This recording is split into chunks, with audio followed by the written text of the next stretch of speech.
तो बेटा अपना टॉपिक जो चल रहा था वो क्या था, आयोनाइजेशन एनर्जी वाला। तो व्हाट इज आयोनाइजेशन एनर्जी? बेटा किसी भी न्यूट्रल गैसेस एटम हो, एटम कैसा हो, न्यूट्रल गैसेस एटम हो और आइसोलेटेड हो, उस एटम में से जो इलेक्ट्रॉन को निकालने के लिए एनर्जी लगेगी मिनिमम, अब मिनिमम ही लगेगी ना बेटा, ये इलेक्ट्रॉन इस न्यूक्लियस से बहुत दूर है, जितना दूर उसकी उसकी एनर्जी निकालने को बहुत कम लगेगी, क्योंकि अट्रैक्शन फोर्स बहुत वीक है। और यहाँ अट्रैक्शन फोर्स इतना स्ट्रांग है, इसको निकालने के लिए एनर्जी आपको बहुत लगेगी।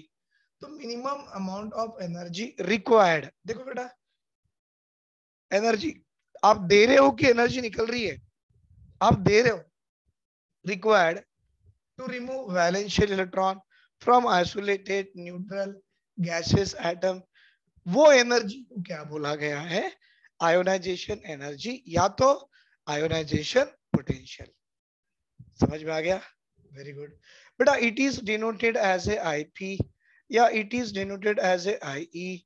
बेटा अगर ये एनर्जी की बात कर रहे हैं तो इसकी यूनिट्स क्या होगी, ईवी पर एटम।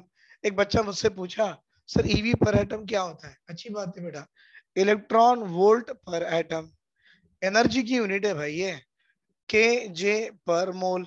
फिर एक बच्चा बोलेगा के जे क्या है, किलो जूल्स पर मोल, के सी एल डॉट मोल, ये क्या है, किलो कैलोरी पर मोल। बेटा ये सब क्या है, इस आयनेशन एनर्जी की यूनिट्स होती है। बेटा इस आयनेशन एनर्जी के यूनिट्स है ये, ईवी पर एटम, केजे पर मोल एंड ऑल। और एक बेटा ये प्रोसेस जो आप करवा रहे हो, आपके हिसाब से ये प्रोसेस कैसा था? क्या बेटा वो एक्सो है कि एंडो है? सर अभी तो आपने बताया एनर्जी दे रहे हैं। बेटा जो प्रोसेस में आप एनर्जी देते हो वहां डेल्टा एच की वैल्यू पॉजिटिव होती है, और जहां एनर्जी निकलती है डेल्टा एच की वैल्यू नेगेटिव होती है।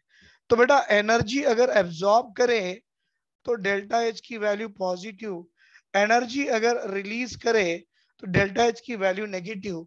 तो डेल्टा एच की वैल्यू पॉजिटिव आना मतलब हमारा प्रोसेस है एंडोथर्मिक प्रोसेस, और नेगेटिव आ जाए तो हमारा प्रोसेस है एक्सोथर्मिक प्रोसेस। बेटा एक आ रहा एंडो, एक आ रहा एक्सो, एंडोथर्मिक एक्सोथर्मिक, आ रहा समझ में? अब देखो इसको जो मैंने स्टेटमेंट लिखा है ना, इसको थोड़ा मैं अच्छे से लिखना चाहूंगा मेरी तरह से। बेटा एक ये एटम है, एटम है कौन सा नहीं मालूम, ये गैस स्टेट में है, अच्छी बात है, आइसोलेटेड है, ये भी सही बात है, और इसमें से मुझे इलेक्ट्रॉन को निकालना है तो एनर्जी देना पड़ेगा। जो एनर्जी मैं दूंगा उसको मैं क्या बोलूंगा बेटा, आयोनाइजेशन पोटेंशियल। ध्यान से देखो बेटा, जैसे ही आपने एनर्जी दिया इसके वैलेंस से इलेक्ट्रॉन उड़ गया, बेटा एक इलेक्ट्रॉन उड़ा, इसके एक पॉजिटिव चार्ज लेके बैठ गया। बेटा ये रिएक्शन हम ऐसा लिखते हैं ना, हमको 10th क्लास में केमिकल रिएक्शन लिखना सिखाया था। अगर आप नहीं सीखे तो अब सीखो, मैं सिखाऊंगा कैसे। ये आपका न्यूट्रल गैसेस एटम था, अच्छी बात है। फिर ये M+ है, ये भी अच्छी बात है। बेटा एक इलेक्ट्रॉन निकला इसीलिए एक पॉजिटिव चार्ज आए, ये भी सही बात है। ये जो प्लस आईपी आपका इस तरफ था ना, उस तरफ जब लिखते हो तो -IP लिखते हो। समझ में आया? आपने एनर्जी दी ना बेटा तो +IP लिखे, इस तरफ लिख दिए तो माइनस, ऐसा मैथमेटिक्स में पढ़ाते हैं। मैं तो ऐसे ही पढ़ा मैथमेटिक्स, आप भी ऐसे ही पढ़े, वेरी गुड।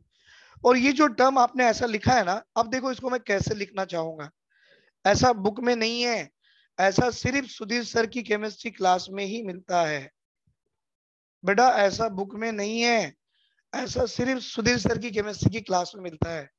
अब देखो +IP यहाँ था, आप यहाँ लिखे, माइनस हो गया। भाई माइनस हो गया ना, सर मुझसे कहा गया डेल्टा एच लिखो।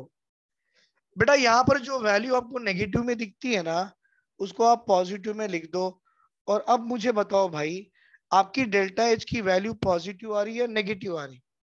हाँ जोर से, पॉजिटिव। मतलब मेरा प्रोसेस कैसा हो गया, कैसा हो गया, एंडोथर्मिक प्रोसेस। समझ में आया बेटा? Very good. मैं तब से यही समझाना चाहता था आपको, पर आप समझ नहीं पाए पहले की क्लास में। तो मुझे लगा बच्चों को 10th क्लास का बेसिक दे के समझा दो, तो मैंने दे दिया। देखो ऐसा कोई बुक में नहीं है, पर यही प्रोसेस समझाना है कि बेटा एक आपका न्यूट्रल गैसेस एटम था, अच्छी बात है। उसके वैलेंस को इलेक्ट्रॉन को उड़ाने के लिए एनर्जी देना पड़ा, दे दिए। एनर्जी मिनिमम दी है, इलेक्ट्रॉन उड़ गया। बेटा इलेक्ट्रॉन उड़ता है, जितने इलेक्ट्रॉन लूज करेगा उतने सर पे पॉजिटिव चार्ज लेके बैठेगा। एक उड़ा, एक पॉजिटिव चार्ज लेके बैठा। सर इसी रिएक्शन पे हम लोग काम करेंगे, करेंगे यस सर। आपने इतनी एनर्जी दी है तो प्लस लिखे, बेटा इस तरफ लिखे तो माइनस हो गया। अब डेल्टा एच में लिखना है तो माइनस को प्लस लिखा जाता है। मतलब प्रोसेस आपकी क्या होगी, एंडोथर्मिक प्रोसेस। अगर मैं आपसे बोलूं बेटा कि ionization energy is a endothermic process, तो किसी को डिफिकल्टी तो फेस नहीं होगी, किसी को कंफ्यूजन तो नहीं आएगा, क्योंकि ये प्रोसेस करवाने के लिए आपको एनर्जी देना पड़ता है। बेटा जो प्रोसेस एनर्जी देने से होता है वो एंडोथर्मिक होते हैं, और जो प्रोसेस होने के बाद एनर्जी लिबरेट होती है that will be called as an exothermic process. कुछ समझ में आ रहा या नहीं आ रहा? देख लो देख लो देख लो देख लो बेटा।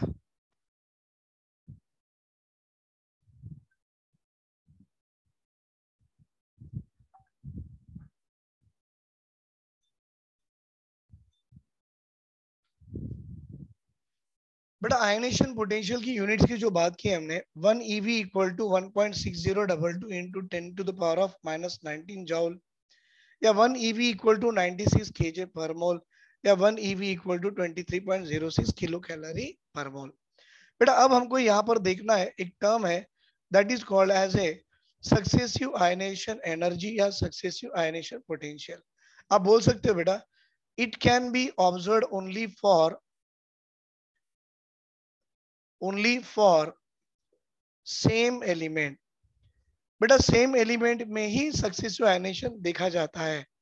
ये वाले एलिमेंट की आयनेशन दूसरे की आयनेशन कंपेयर ऐसा नहीं होता है, एक ही एलिमेंट में देखी जाती है। जैसे कि देखो बेटा एक अच्छा सा example, aluminium atomic number 13, 2,8,3, 3 electron valence में है तो अनस्टेबल है। बेटा ये गैस स्टेट में था, थोड़ा आप एनर्जी दे दो, एक एनर्जी दे दिए तो इसके वैलेंस से एक इलेक्ट्रॉन निकल गया। बेटा निकल जाने से एक पॉजिटिव चार्ज आ गया, राइट। अब ये जो था इसकी कॉन्फ़िगरेशन 2,8,3 के बजाय 2 बन गई। ये अब भी अनस्टेबल है, आपको भी दिख रहा है।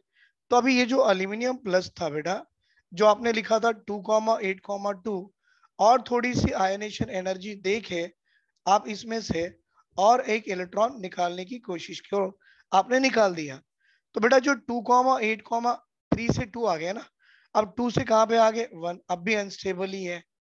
अब क्या होगा, इस Al+2 में से जो गैस स्टेट में था 2,8,1, अब आपने थोड़ी और एनर्जी दे दो और एक इलेक्ट्रॉन निकाल लो, और ये आ गया आपका Al+3 गैस स्टेट में, एक इलेक्ट्रॉन बाहर।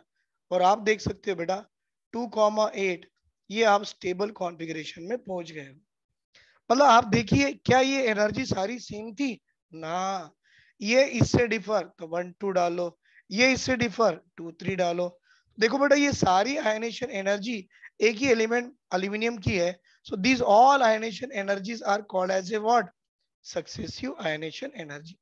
फिर आपसे पूछा जाएगा ये सब में सबसे ज्यादा बड़ी एनर्जी किसकी है, तो IP3 की वैल्यू ज्यादा है देन 2 से, देन 1 से। बेटा ऐसा क्यों, आप देख लो, जब आप ये इलेक्ट्रॉन को निकालते हो तो ये इलेक्ट्रॉन अपने न्यूक्लियस से बहुत दूर है तो इसकी एनर्जी बहुत कम लगेगी। लेकिन जब ये इलेक्ट्रॉन निकालते हो ये अपने न्यूक्लियस के बहुत करीब है तो इसकी एनर्जी ज्यादा लगेगी। सो कैसा होगा बेटा, एक इलेक्ट्रॉन निकालने के बाद जब आप सेकंड इलेक्ट्रॉन निकालते हो तो second electron is very near to the nucleus. इसका मतलब इनका अट्रैक्शन इतना स्ट्रांग है कि इस इलेक्ट्रॉन को निकालने के लिए आपको एनर्जी पहले की कंपेयर में ज्यादा लगने वाली है।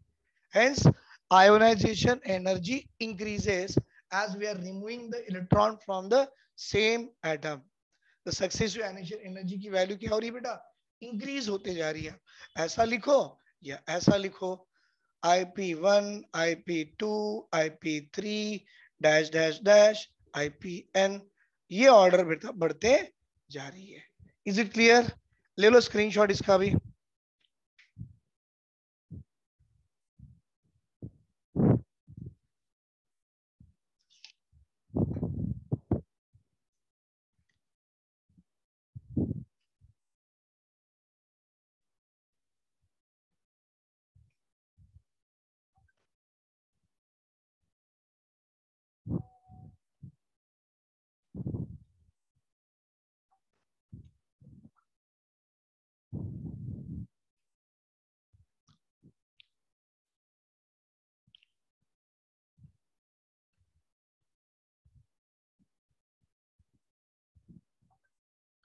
अब देखो बेटा, ये आयनेशन एनर्जी मैंने आपको सक्सेसिव की वैल्यू कराया ना, मैं आपको थोड़ा सा इसमें कंसेप्ट कराता हूँ।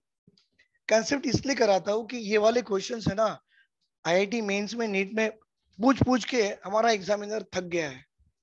अभी ये नहीं हो, आप जब नीट लिखोगे ना, तब तो एग्जामिनर पूछेगा भी नहीं। उनको मालूम है बच्चों को सुधीर सर ने क्लास पढ़ा दी है तो वो बच्चे मास्टर बन गए, तो पूछेगा भी नहीं। फिर भी आज सीख लो, मजा आ जाएगा।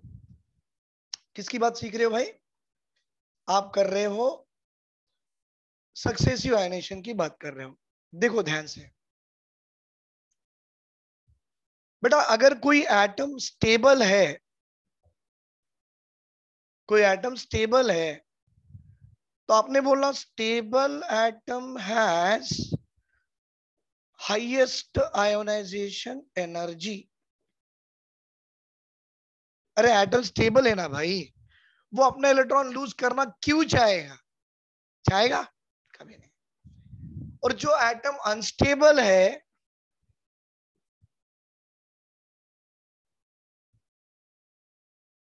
कैन लूज इलेक्ट्रॉन और गेन इलेक्ट्रॉन। एक काम करो ना, ये पॉइंट लिखो ही मत, कंफ्यूज कर देगा बच्चों को।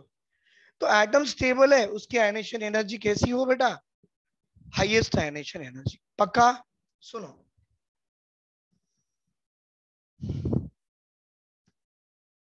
बेटा, एक एटम आपका ये है M। M is a neutral atom, gases atom. बेटा इसकी फर्स्ट आयनेशन एनर्जी 10 थी। कुछ भी ले लो, यूनिट से मतलब नहीं है। सेकंड वाली 20 है। मैं आपको ट्रिक सिखा रहा हूं, ऐसा बुक में नहीं है, कहीं नहीं है। एग्जाम में क्वेश्चन तो जरूर आते हैं, तो मैं ट्रिक सिखा रहा हूं। ये एटम M है बेटा, इसकी सक्सेसिव आयनेशन एनर्जी बोलो तो चलेगा। इसकी सक्सेसिव आयनेशन एनर्जी अगर आप बोलो तो चलेगा। बेटा इसकी सक्सेसिव मतलब पहली आयनेशन एनर्जी 10 EV थी, बाद में 20 EV हो गई, 10 के बाद 20 हो गई, और बाद में सीधा 200 EV हो गई, फिर 240, चलते चलते चलो चले गया, मतलब नहीं कुछ भी। 10, 20, 200, 240, 260, चलते चलते गए। वो सक्सेसिव है ना भाई। एक ये वाला कंसेप्ट पकड़ में आया, पकड़ में रखो, पकड़ के रखो, पकड़ के रखो। दूसरा, थोड़ा गैप देके लिखेंगे सर। बेटा ये एक आपका एटम है, neutral gases isolated atom, right sir? Sir इसकी सक्सेसिव आयोनेशन पोटेंशियल बोलो, आयोनेशन एनर्जी बोलो। बेटा इसकी आयोनेशन एनर्जी मुझे 19 दिखी, कुछ भी ले सकते हैं यार, हमारी मर्जी। पहली कितनी थी? 19 थी, बाद में 45 आ गई, बाद में कितनी आ गई? 45, बाद में आ गई 69, बाद में 69, और बाद में आ गई 290, बाद में 320, राइट बेटा? बाद में 350, ये चलती गई। ये क्या है बेटा? Successive ionization energy. Sudhir sir बच्चों को ट्रिक सिखा रहे हैं, सुधीर सर बच्चों को यहां से अभी कुछ निकाल के दे रहे हैं, पकड़ लो, सबको मजा आएगा ऐसे क्वेश्चंस करने में। बेटा ये ट्रिक है कि जहां जहां लिखूं मैं, sir wherever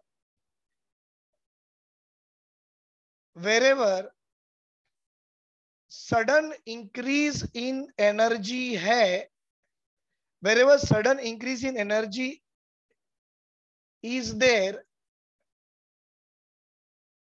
that electron cannot be removed. बेटा जहां भी सडन इंक्रीज इन एनर्जी आती है ना, sudden increase in energy is there, that electron cannot be removed, वो इलेक्ट्रॉन को निकाल ही नहीं सकते आप। सुनो भाई, ये आपका एम है, अच्छी बात है, कैसा था, ऐसा था। अब आप देखो दोनों का डिफरेंस कितना, 10 और 20 का डिफरेंस 10 10। बेटा इसका इसका डिफरेंस देखो कितना, 180। आप बोलो यहां से यहां चले, अच्छी बात है बेटा, ये और ये निकाल सकते हो, ये भी निकाल सकते हो, और ये 20 से 200 पे आ गए तो एनर्जी सडन इंक्रीज हो गई। मतलब आप ये इलेक्ट्रॉन निकालो, ये निकालो, बट आप ये इलेक्ट्रॉन नहीं निकाल सकते, क्योंकि वो इलेक्ट्रॉन निकालने के लिए आपको इतनी एनर्जी देनी पड़ रही, मैक्सिमम एनर्जी देने पड़ रही। उससे दिख रहा है कि आपका ये sudden increase in the energy हो गया। मतलब आपका एटम जैसे यहाँ पे आ गया, आपका एटम कैसा था बेटा, स्टेबल एटम था। तो मैंने तो यही बोला, stable atom will highest ionisation energy, right. तो बोलो बेटा इस एटम से आप कितने इलेक्ट्रॉन निकाल सकते हो, एक यहां से, एक यहां से। बेटा एक इलेक्ट्रॉन निकालने के लिए इतनी एनर्जी लगी, दूसरे को निकालने के लिए इतनी लगी, पर तीसरे को निकालने के लिए बहुत लगी, जो कि पॉसिबल नहीं है। तो एक और एक दो निकालते हो तो इसकी वैलेंसी +2 है, इसकी वैलेंसी +2 है। समझ में आया बेटा, नहीं आया डोंट वरी। अब और एक ले लो बेटा, अप्रोक्सीमेट बताइए, अप्रोक्सीमेट। अब एग्जैक्टली मुझे 45 - 19 नहीं होना, तो 45 - 19 करते बैठ गया, बच्चे बोले 6 ना ना ना ना ना, ऐसे ही कुछ है ना। अब ये 20 पकड़ो, ये 40 पकड़ो, कितने और 20, 20 मतलब 5 और 1 6, 26 का डिफरेंस दिखाते बैठ जाओगे। नहीं आता क्या, 6 लगा दो बेटा, 9 और 6 15, 5 1 1 2, और यहाँ पर 2 आ गए, कितने 4 45।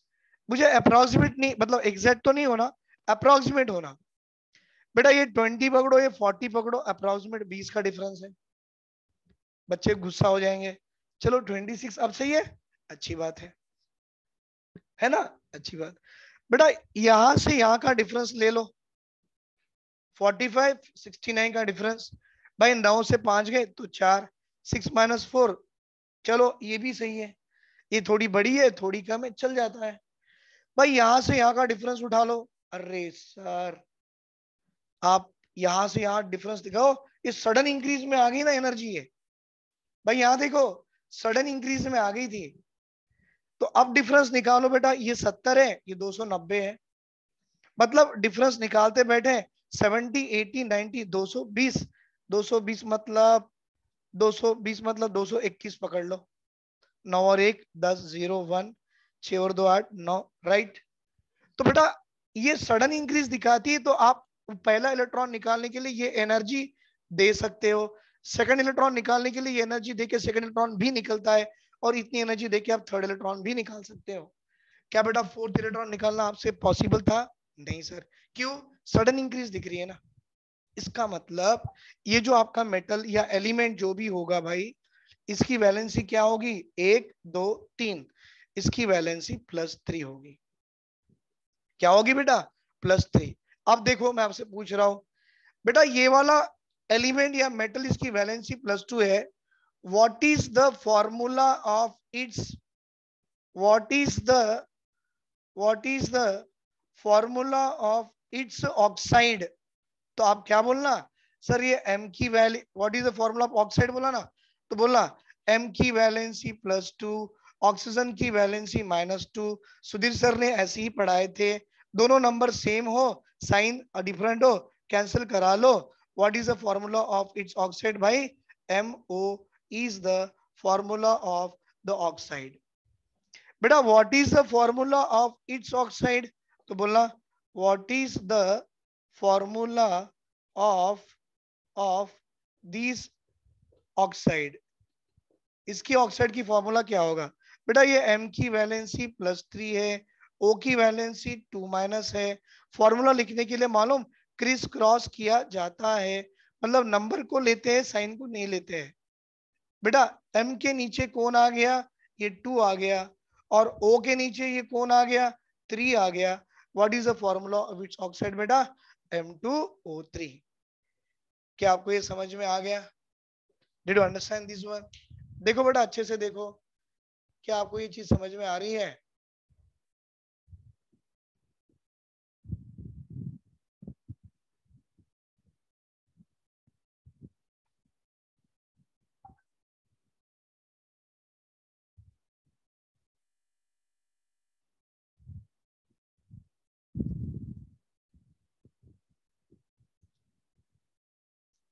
अब देखो एग्जांपल ये है बेटा, एक आपका कुछ तो न्यूट्रल गैसेस एटम था।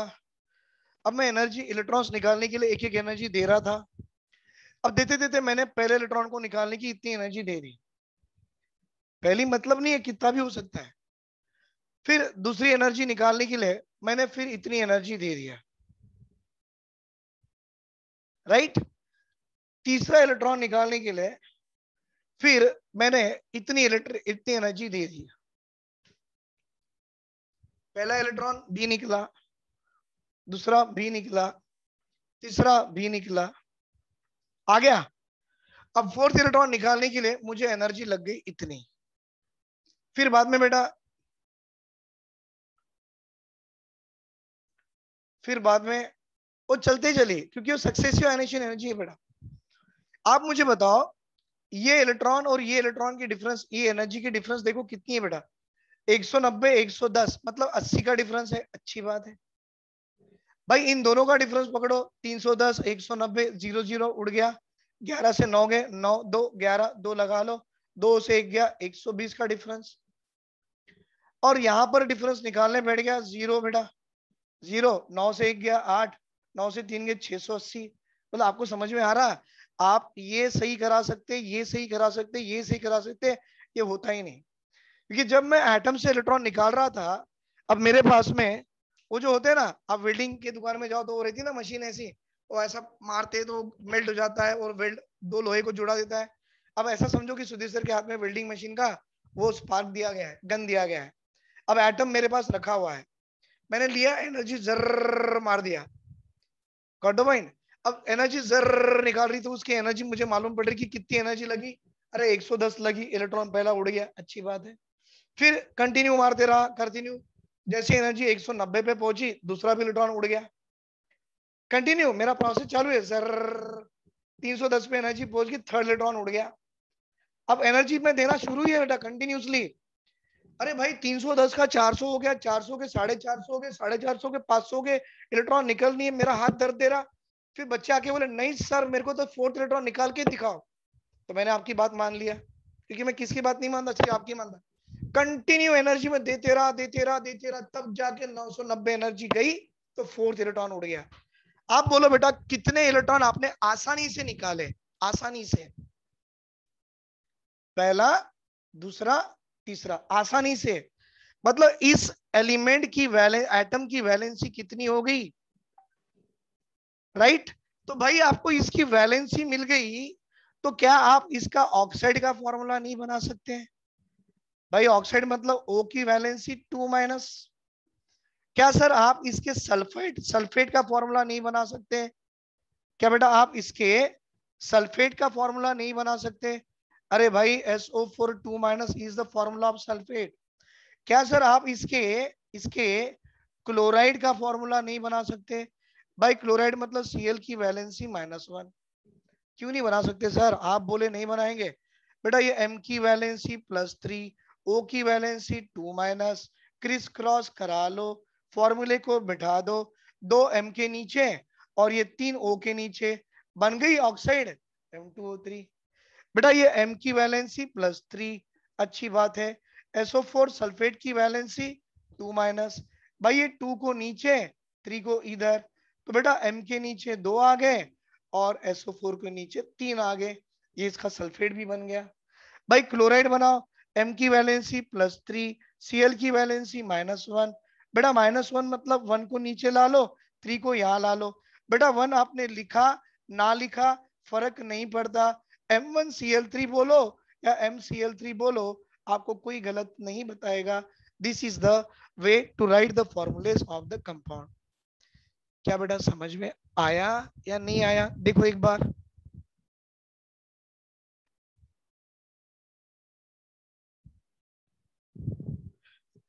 बेटा ये जो मैंने बताया सक्सेसिव आयनेशन एनर्जी से किसी भी एलिमेंट या गिवन एलिमेंट या गिवन एटम की आप वैलेंसी निकाल सकते हो बेटा, और वैलेंसी से आप उसका फॉर्मूले बना सकते हो।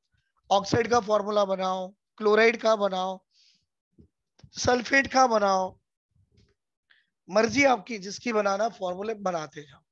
Got the point? अच्छी बात है बेटा। कुछ यहां से थोड़ी खत्म होता है आयनेशन, आयनेशन तो यहां से शुरू होता है। तो सर ऐसे कौन से फैक्टर्स है, ऐसे कौन से फैक्टर्स है विच अफेक्ट्स आयोनाइजेशन एनर्जी या आयोनाइजेशन पोटेंशियल? अब पहला फैक्टर तो आप भी जान गए, मैं भी जान गया। क्या भाई?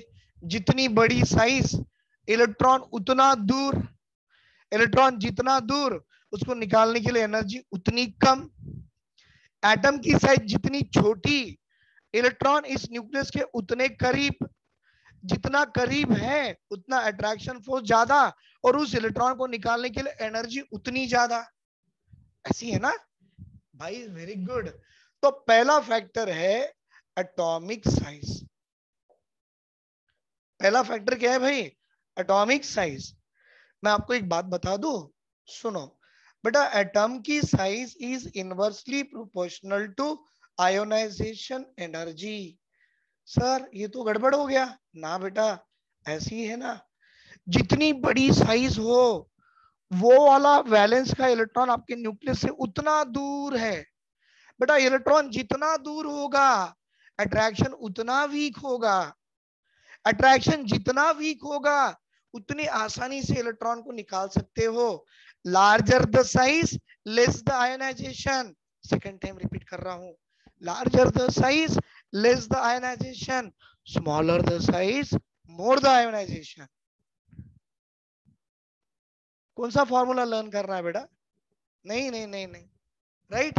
तो larger the size less the ionisation and smaller the size greater the ionisation. मतलब फॉर्मूला नहीं है सर, ये रिलेशन है भाई, रिलेशन है। जितनी बड़ी साइज उतनी कम आयनेशन, जितनी छोटी साइज उतनी ज्यादा आयनेशन। तो मैं ऐसे लिखूं, कैसे सर? भाई along the group atomic size increases, hence ionization energy decreases. मतलब भाई लिथियम से सोडियम पे आओ, सोडियम से पोटेशियम पे आओ, पोटेशियम से रुबिडियम पे आओ, रुबिडियम से सीजियम पे आओ। अब मैं आपसे पूछूंगा, lithium potassium sodium lithium sodium potassium rubidium और सीजियम, ये लिथियम और सीजियम में किसकी साइज बड़ी है? बोलो बेटा, आंसर बोलो। Among the lithium and cesium, which is a larger in size? बोलो। Among the sodium and among the lithium and cesium, which is a larger in size? अरे वाह, which is a larger in size भाई?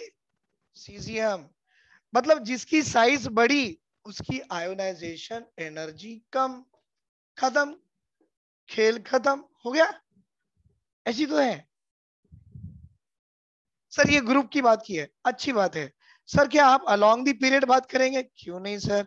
Sir along the period Sudhir sir बता के गए थे कि atomic size decrease होती है ना बेटा? डिक्रीज ही तो होती है। जेड इफेक्टिव बढ़ेगा, न्यूक्लियस इलेक्ट्रॉन को पूरा खींचेगा, एटम की साइज कम कम कम होती जाती है। ऐसी तो पढ़ाया था मैंने, ऐसी बात। Along the period atomic size decreases, भाई एटम की साइज डिक्रीज तो आयनेशन एनर्जी इंक्रीजेस। अरे वाह, देखो भाई, ये लिथियम है, ये बेरिलियम है, ये बोरॉन है, कार्बन है, नाइट्रोजन है, ऑक्सीजन है, फ्लोरीन है। मैं आपसे पूछूंगा, अपना लिथियम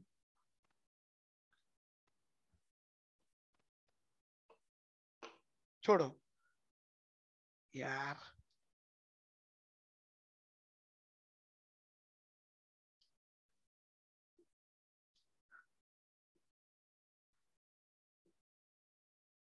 अब ये देखो सर, आपने ऐसा क्यों किया है, यहाँ के दो क्यों उड़ा लिए, वहां के दो क्यों उड़ा लिए, तो बाद में बताऊंगा, अभी नहीं। बेटा आप बताओ, बोरॉन कार्बन नाइट्रोजन तीनों में किसकी साइज बड़ी, बड़ी लार्जर साइज किसकी, पक्का, अरे वाह, किसकी साइज बड़ी भाई, बोरॉन, अच्छी बात है। तो किसकी आयोनाइजेशन एनर्जी ज्यादा, ग्रेटर ग्रेटर ग्रेटर, क्या बेटा, बोरॉन की आयोनाइजेशन एनर्जी ज्यादा या नाइट्रोजन की आयोनाइजेशन एनर्जी ज्यादा,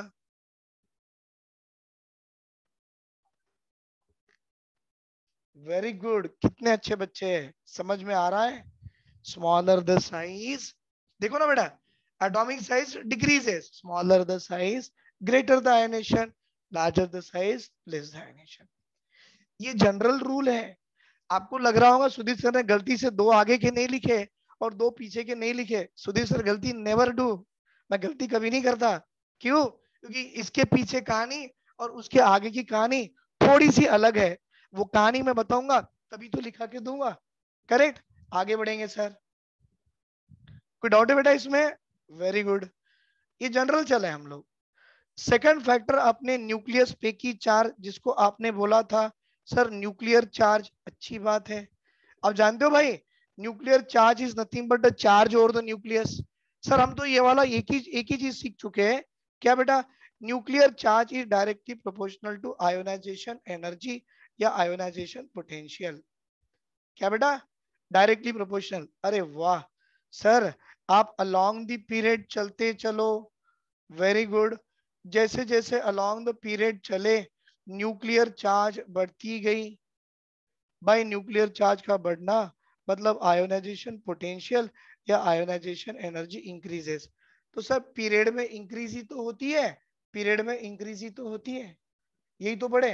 और न्यूक्लियर चार्ज का ज्यादा अपडेट आपके ग्रुप में देखा नहीं जाता, कैसे, आपको स्लेटस रूल पढ़ाया गया था, आप स्लेटस रूल में लिथियम अंकल, लिथियम जो एलिमेंट है उसकी आप जेड इफेक्टिव निकालो, सोडियम की निकालो, पोटेशियम की निकालो, रुबिडियम की निकालो, सीजियम की निकालो, जेड इफेक्टिव भाई, ज्यादा डिफरेंस नहीं है। तो वहां पे देखा नहीं जाता, कहाँ देखा जाता है, ओनली अलोंग द ग्रुप देखा जाता है। Is it clear, very good, दो फैक्टर हो गए भाई, एक्सेलेंट। चलो मिटा दो, मिटा दो,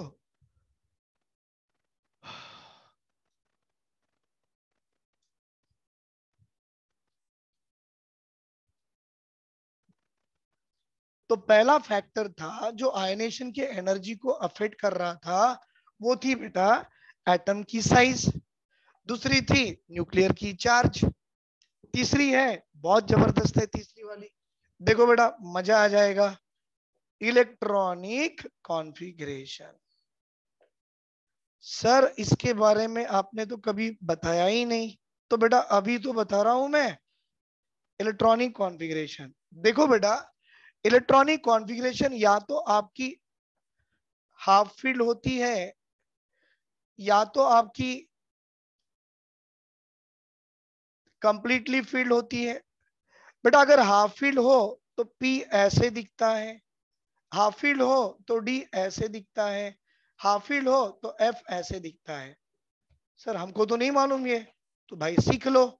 पी ऑर्बिटल में तीन डब्बे थे, ठीक है, तीन डब्बे, अच्छी बात है, हाफ फील्ड करो, एक दो तीन, P3, डब्बे नहीं बोलते इसे, डीजेनरेट ऑर्बिटल बोलते हैं, लेकिन बच्चों को पढ़ाने के लिए डब्बा बोले तो जल्दी याद हो जाता, राइट, वेरी गुड।